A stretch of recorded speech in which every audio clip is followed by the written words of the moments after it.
Hi guys, it's Jordan from P&P Campers. Just going to do your handover video on your Avondale Seascape. So, an unusual brand of motorhome really. Well, not unusual, but they mainly make caravans, I believe. But the conversion itself in this vehicle is absolutely lovely. I've been through another habitation check. Passed, no problems at all. Just done a few extra bits and pieces for the customer. So I'll go through those as we get to them, but to start with, we'll go under the bonnet. So it's based on the Fiat Ducato chassis, and it's on a 3.4 ton weight there. So it's got a new engine battery. So we've got a new max engine battery there, negative at the front, positive towards the back. Got your brake fluid attached to the servo just down the back there, just here. Power steering fluid in this reservoir here, topped up to where it needs to be. The engine oil, this is the engine oil filling point just here, and the engine oil dipstick is just down here at the front with the red top. You've got some fuses and relays behind this black cover just here underneath the bonnet, which allows you to sort of, there's not much under there to be honest, but it's just, just a couple of fuses and relays. Engine coolant, I will just top that up a little bit, but it's just there on the minimum line. So I'll just leave that cap off for a minute so I don't forget. So that's the engine coolant. You've then got your air filter in here. This is kind of like a, don't know what you'd call it, air filter box. And your wash fluid down here with the blue cap. So the paint code for this particular vehicle is 249, standard Fiat 249. That is basically the white colour on the cab, and is also the white colour on the body as well. So if you ever need any touch-ups or anything like that, Fiat 249 is the one you need. The diesel filling point is on this near side at the front. You just basically push on this side here, and that will allow you to get to the diesel filling point. The door has got a nice little retainer up there so that it won't flap open in the wind. Inside the passenger door, you will have to excuse there's a bit of a mess in there at the moment because I have just literally finished doing a few jobs, but also I've left it as it is so that I can show you underneath the the seating at the back there, but that's why it looks a little bit messy. There's never really much to show on the passenger side of these because there's not really much on them, apart from the fact that you've got your electric window just there. I have got the awning out at the moment. I have got a proper extensive video on the channel of how to use one of these awnings, but I just thought I'd show you it wound all the way out as we're inside.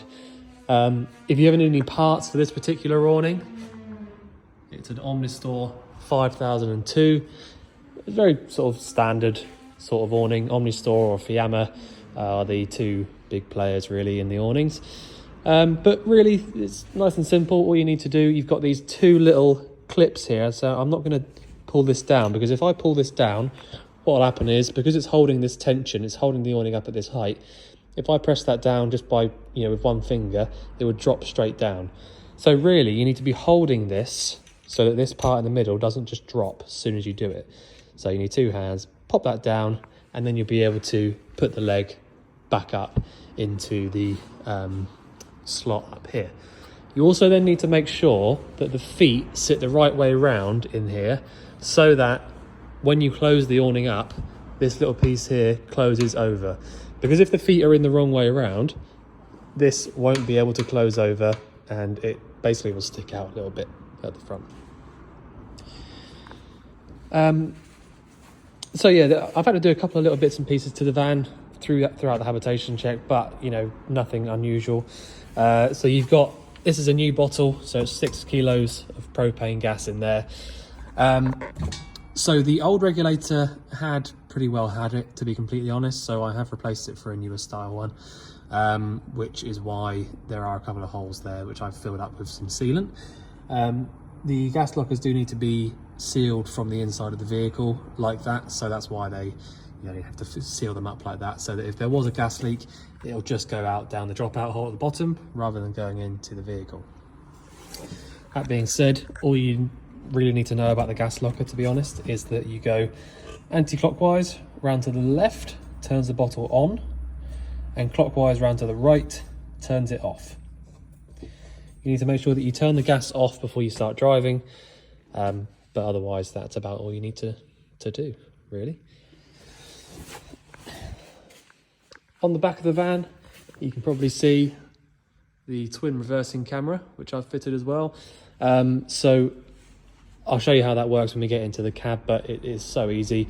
I've wired it up to an ignition live cable, so that means that it will not come on unless you've got the ignition on.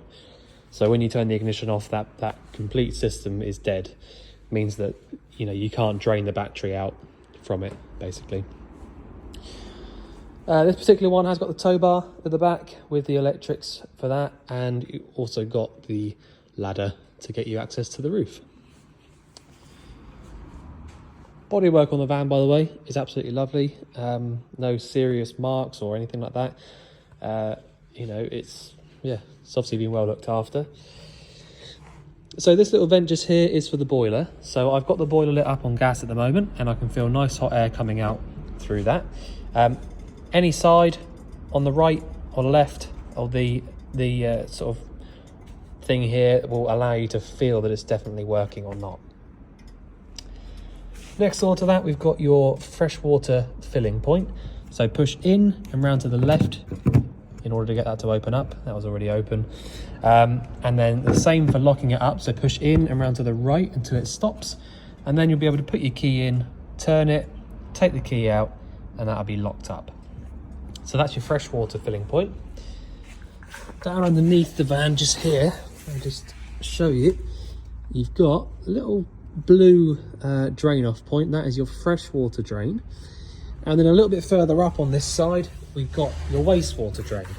So if I just hold this little cupboard open. So the wastewater drain is so easy. You literally just pull this little handle here, and then the wastewater will come out from that point underneath. So I'll just do it briefly just so you can see. There you go. So I literally just pulled it out for a second, pushed it back in. But if you wanted to drain this out completely, you just pull this back and leave it, and it will just drain the whole waste tank out. That will stop dripping in just a second. It's just because you've got about that much pipe there for it to drain out from. So that is the wastewater drain just there. These two vents above that are to do with your fridge. So if you've got the fridge lit up on gas like I do at the moment, you'll be able to feel warm air coming out through the top right hand side of this top vent, and that's because the exhaust for it is just inside there. So essentially you've got your gas burner down here, flue comes up and releases here. So that's where you can just double check that it's definitely working. Your electric hookup point is just here. So if you do have access to an electric hookup cable, whether you're at home or at a campsite, whatever, it does help out massively, mainly due to the fact that when you're hooked up on the mains, you do not have to worry about any battery voltage or anything like that. Because it's, you know, when you plug in on the mains, the battery charger comes straight to life. It just kind of means you haven't got to worry about your batteries going flat, essentially. You can use all your 12-volt stuff and not even think about it. If not, I will show you when we get inside, but as per customer request, I have fitted two large SLA style batteries in there side by side, so you can have a little look at that, make sure you're sort of happy with it. But you know, you shouldn't have anything to worry about 12-volt power wise now. You've got a nice big locker down here, which is basically just like a wet locker, if you like. So you know, you just put whatever you like in here, really. Just be careful of the gas pipe that runs along the top. Toilet cassette locker. So this is the toilet locker, and again, very, very easy. There's not really much to it. All you need to know really is that you've got your flush fluid filling point up here. So the flush fluid goes in just here. You can lock that up with the key on the key fobs. The actual cassette itself comes out really easy. So you've got the yellow tab at the bottom, lift that up, and then you can pull the whole cassette out towards you. all you need to know from there really is that you drain the actual cassette out from here, and that when you're physically draining it out, you should be holding down the little yellow button at the back. And the last thing really is that every now and again, something that I always recommend everyone that has a motorhome should have a can or a couple of cans of silicone lubricant. Now I've got a can in the van which I'll show you in just a minute, but a silicone lubricant is good for keeping anything rubber from perishing and going dry. So stuff like this, so this rubber seal here for the toilet is really important. This is probably the most important part to keep lubricated, but giving that a little spray out every now and again allows this to just go in and out freely. If you don't do that, this will get really stiff, and what that means is when you push this cassette in, if you watch, when I get to about here, this will start to push up towards us. So if you watch, so if that's really stiff and it won't really move freely, when you go to do that, it will break. So keeping on top of that is really important. Silicone lubricant is the best thing for it. So, just move that seat back a little bit. So in the cab itself, as I said, we've done the reversing camera. So it is a mirror monitor, meaning that you can basically just, you know, it's in your natural eye line up there. So yeah, the mirror monitor, I've always preferred those to the dash mounted ones, if I'm completely honest, but you know, if you find that to be a more natural place to look than that, then that's just down to you really. As I said, it's a ignition live fed power source, so at the moment it will not do anything at all when I'm pressing the on button there, whereas when I put the ignition on, it will just come straight to life. I've got them set up, the camera's set up so that one of them looks pretty much straight down so you can reverse right up to things, and the other one looks pretty much straight back so you can use it as a rear view camera. So you can leave that on all the time you're driving if you want to, and that'll just basically allow you to use it as a standard rear window if you like. So there you go. Okay, as for the rest of the cab, it's all pretty straightforward stuff. You just got all your heater controls down there.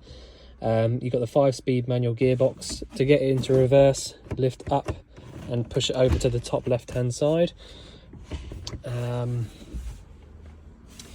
The camera screens do come with this little remote here, but if I'm honest with you, most people just leave them because it's all touch screen and just 2 buttons anyway. All you've got is the V1 and V2 button to select the 2 different cameras. Other than that, that's about it really. So the bonnet release handle is just down here above the clutch pedal, and the other one just here is your steering column adjustment. So yeah, nice and easy. Okay, so I'll just jump in the actual van now so we can show you a few bits inside. The silicone lubricant I was saying about, literally just, I mean, this is from Leisure Plus, which is a kind of like a parts dealer, but you can get this stuff anywhere if you go down to Halfords, or just even order it online if you really want to, but just get the cheapest stuff you want. It doesn't have to be anything special. Silicone lubricant and anything rubber basically is what that's for. So you have got 2 switches, well 3 down here really. So this one at the bottom here is for your step. So if I just show you that, works really nicely. This switch on the right hand side is for your awning light, which has been replaced for a nice LED one. And this switch just here is for this light up here. So I think pretty much every light in this van has been replaced for a really nice LED. I might be wrong. Oh no, so yeah, these ones are LED as well. So the huge plus side to having the LED lights in the motorhomes is that obviously your standard sort of halogen bulbs do take up quite a lot of power, which is, you know, isn't so much of a bad thing at home if you're running on the mains and all that sort of stuff. But every single light in this whole van runs from the leisure battery. So, you know, even if you do have a hookup cable in, you know, it's still being powered by the leisure battery. It's just that when you're hooked up on the mains, your battery's being charged up. But the less the less power that the light bulbs take up, the better in a motorhome, and it's really important. So having all of this done already is really helpful. So right, where should we start? So control panel itself in this van is just here, along with a few other little bits and pieces as well. So it's pretty simple how it actually all works. Plug-in Systems is a company that have been making control panels and bits and pieces like that for a really, really long time. So they've kind of got it down to a T, if you like. So there's a few buttons on here which aren't relevant to this vehicle whatsoever. So I'll just run you through those first. So on this very, very right-hand side, this is a rocker switch, which has got 1, 2, and then in the middle is completely off. So if I switch it down to completely off, all of the lights in the van and any 12-volt power from the vehicle has now been switched off. If I go down to 2, it doesn't do anything because the number 2 there isn't actually wired up. So essentially, the only reason you would ever have 2 down there would be if there was cables from here running down to the engine battery as well, which in this particular instance there's not. You've also got on the water pump switch just here, this is also a rocker switch. Now this would be for if you had an external pump, okay, which on this vehicle you don't. So you don't have anything working from pump number 2. You've only got pump number 1, which is the new water pump just down here that I've also fitted as part of the hab check because the old one was leaking. So that's just that's the 2 buttons that don't do anything, pump 2 and battery 2. If you want to come into the van, you want to use the vehicle, you want to use the 12-volt power, come in here, press up on this very right-hand switch to the number 1 battery, and that will then be giving you power to anything that needs 12-volt power from the leisure batteries, which are down in these black boxes. So before, the vehicle did have it did have 2 batteries. They're much smaller batteries, but they were kind of just shoved over in this corner and being held together in the complete wrong way. So now, because obviously there's lots of gas pipes down here and water and all that sort of stuff, I didn't really fancy there being lots of exposed batteries and exposed wires everywhere.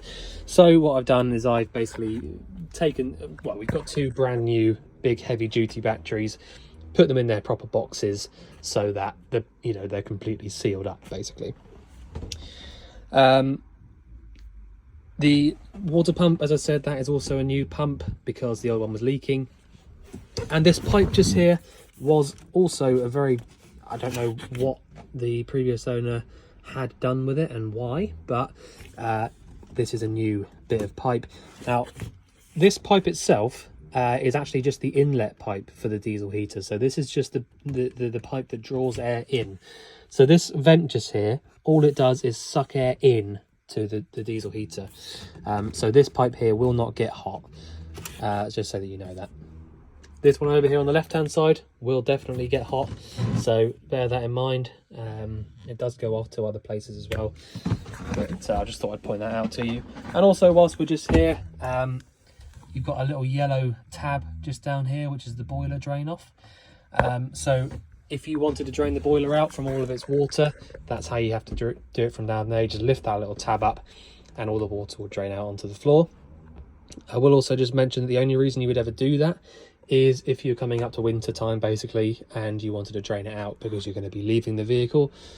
The absolute last thing that you want in this van is for the water in that boiler there to freeze, and that's because what will happen is that any water in any pipe around this whole van, especially if the pump has just pressurized it and there's water everywhere, when water freezes it expands, and pretty quickly you'll notice that all of these little plastic and rubber pipes and all that sort of stuff will start to break, and you'll get leaks everywhere. And 9 times out of 10, if you do get frost damage in a vehicle, in a motorhome, the boiler's the first thing to suffer. So just bear that in mind. Really important to drain the boiler out if you're going to be leaving the vehicle over winter. Right, so we actually explain how the control panel works now then. So we've selected number 1 battery, and that, like I said, is your twin leisure batteries there. You can then test the battery voltage by pressing up on this middle switch, and it just basically comes up there telling you the battery is at full power. Press down and that will show us the fresh water level, and at the moment you can see there it's pretty much empty. You've then got this one here, which, as I said, is your water pump switch. All the time that that water pump has got power going to it, you will have a little red light in there, so it's probably best if you switch it off whenever you're finished with it, just so that you don't have that annoying red light on there. Once you've turned the pump on, you'll then be able to come over to your tap here, and as I just shown you, we don't have much water in the fresh tank, but we should have enough to just explain this to you. The only way to make sure that the boiler is actually full of water, don't worry about that, we're just having a few test alarms. The only way to make sure that it's actually full of water is to draw the water through and just make sure that you've not got any kind of big bits of air coming through and sort of coughing and spluttering at the pump. So if we just do that now, pour the water through like that, and over on the hot side as well. Turn the tap off, and as long as we've got enough water in the fresh tank, the pump should turn itself off.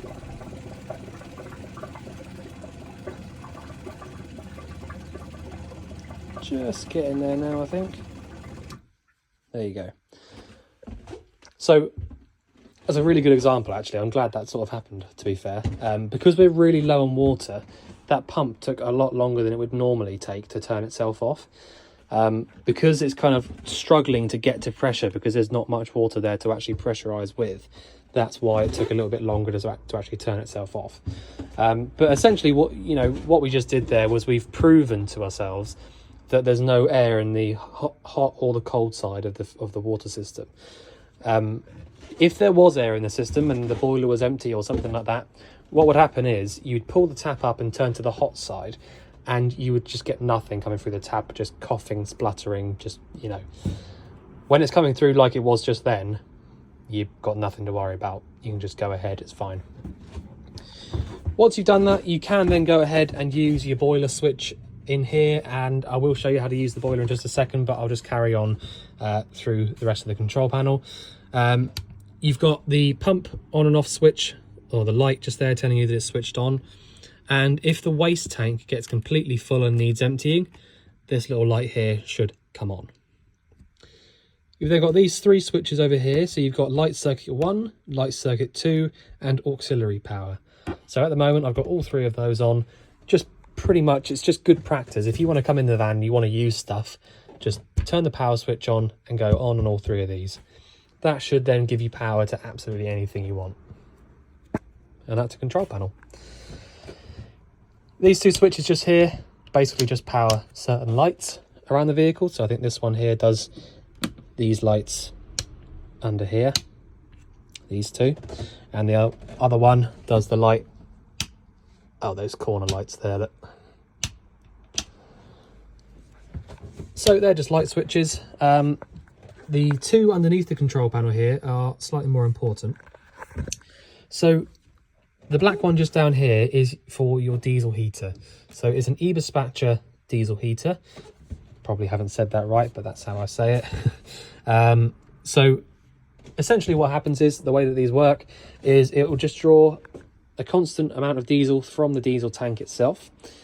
So you don't have anything to fill up separately. It's just literally normal from your diesel tank. It doesn't use much, so you haven't got to worry about it kind of like running your diesel out. And also, it's been fitted from new, so it would have been fitted properly in the sense that they don't draw, or they're not supposed to draw the diesel from the very, very bottom of the tank. They do it from the side, which means that they can set it to a certain height so that basically the diesel heater cannot run the diesel tank completely out. So it'll only say it probably go in about quarter of the way up, so that even if the diesel heater runs out of fuel, you'll still have, roughly quarter of a tank of fuel in the actual fuel tank, so you can still drive the vehicle. Anyway, so on the actual diesel heater itself, you've got a button at the very bottom, which if I turn the power on, what do I need power on? Oh, there you go. I didn't press the button hard enough. I thought it just suddenly stopped working. So essentially what you've got is heating from the button at the top and just fan at the button at the bottom. So if I just press the button at the bottom like I've just done there, we'll get a blue light come on and we just get cool air pumping out through this vent. If I actually want the heating to work, bearing in mind it's quite a hot day today, I will have to turn this all the way up to the very, very top. But press the top button there so you get the red light, and after about sort of a minute or so, you'll hear a constant slow ticking noise outside, and like I said, basically it will start drawing air through there and pumping out hot air through here. It really is as simple as that. The diesel heater sits just underneath the floor around here, meaning that it doesn't take up any more space underneath here for storage. So yeah, they're nice, quiet, efficient little heaters. Great for a van of this sort of size, if I'm honest.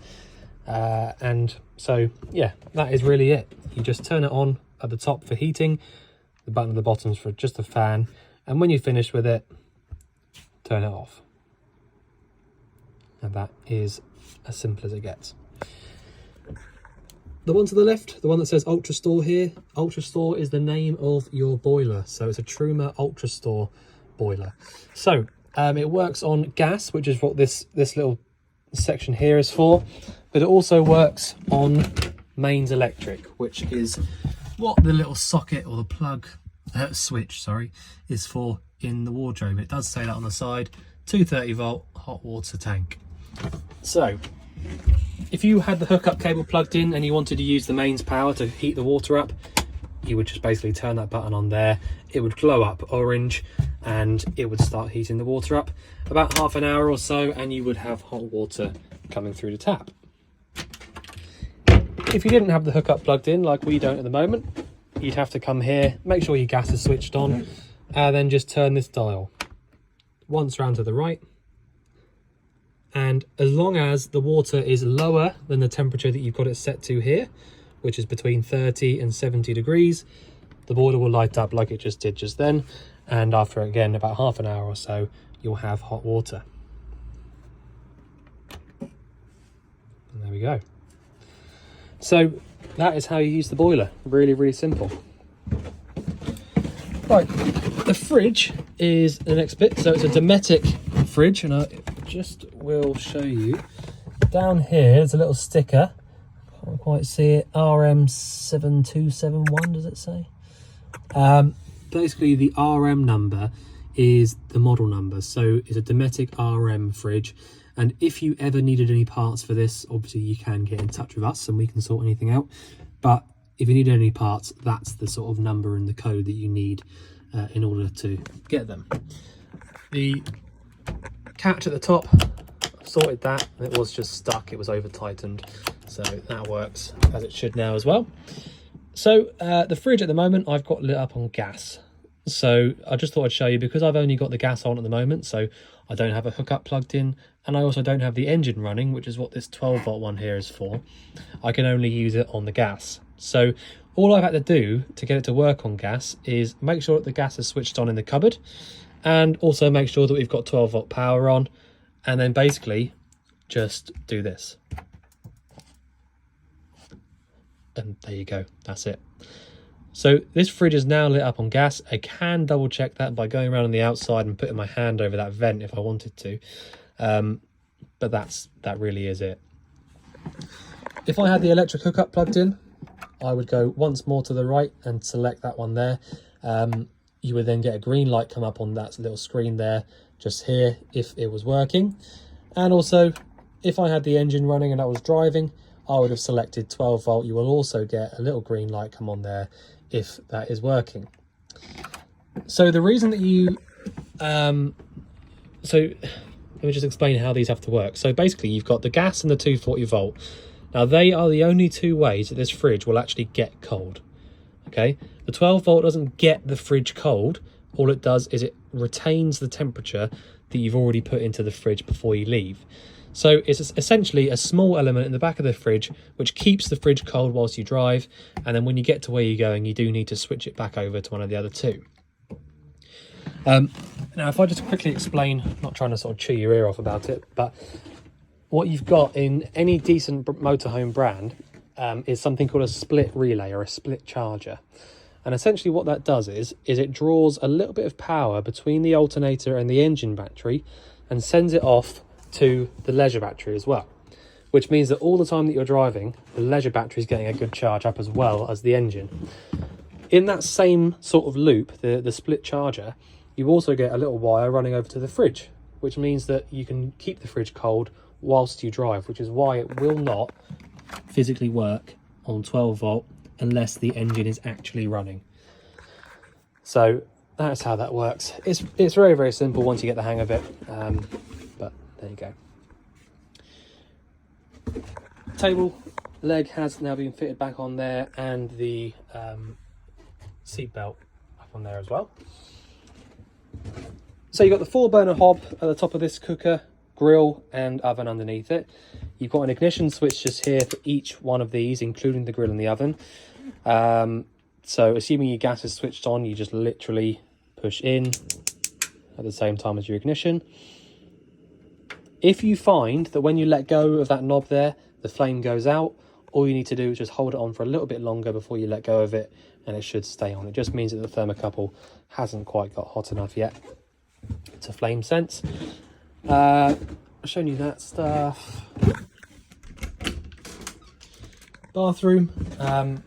I don't really tend to go into much detail in the bathrooms because there's just nothing to them really.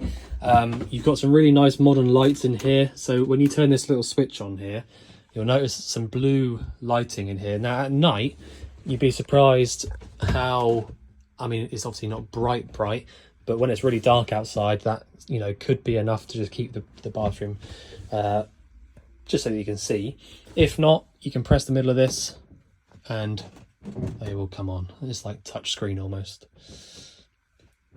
So there you go. The toilet is the only bit I tend to actually run through. I mean, the rest of it is just, you know, it's a shower, sink, you know, it's straightforward stuff. But as I say, I would also just mention that you've got a little vent just here behind the toilet, which will come from your heater. So if you leave that open, if you want to hang stuff in here, maybe from this, you know, you can dry your clothes off in here or something. It's up to you. So the flush is really easy. Lift up and push down. That basically pumps around your flush fluid. The flush fluid should be your pre-mixed pink fluid. And to drain it into the cassette, we pull this little handle here to the right and then pull it back. That will now have drained everything out from here into the cassette, which the cassette is where you put your blue fluid into, and as I say, pink is your flush fluid. Okay, so I think I have pretty much shown everything I can. I was really quite pleased with the van when I was going through doing the hab check. As I say, I mean, I've done new batteries, new engine battery, water pump, a couple of bits and pieces, but nothing, you know, the quality of the van, it's clearly been really well kept and loved. And I will just say as well, I've noticed when I was going through the control panel, I noticed that in the paperwork in here, open it up, what you've got is the previous owner has obviously taken actual pictures of this particular vehicle and physically drawn and shown you exactly what they all do. So there is a really extensive, I mean, I've pretty much never seen this before, you know, so someone has absolutely loved this van and literally shown you how to use everything. So even if, you know, obviously you've got this video now forever, but if you ever need anything, you know, any extra help, there's a big old book here with you know, even more detailed information about it in there, which is really, really helpful. So, as I say, I think I've pretty much shown you everything. I will just put the van back together now and get it out of the garage, ready to be washed off. But otherwise, I think I've shown everything. If there's anything you think I've missed out, just let us know. But otherwise, we look forward to seeing you soon. Thanks very much.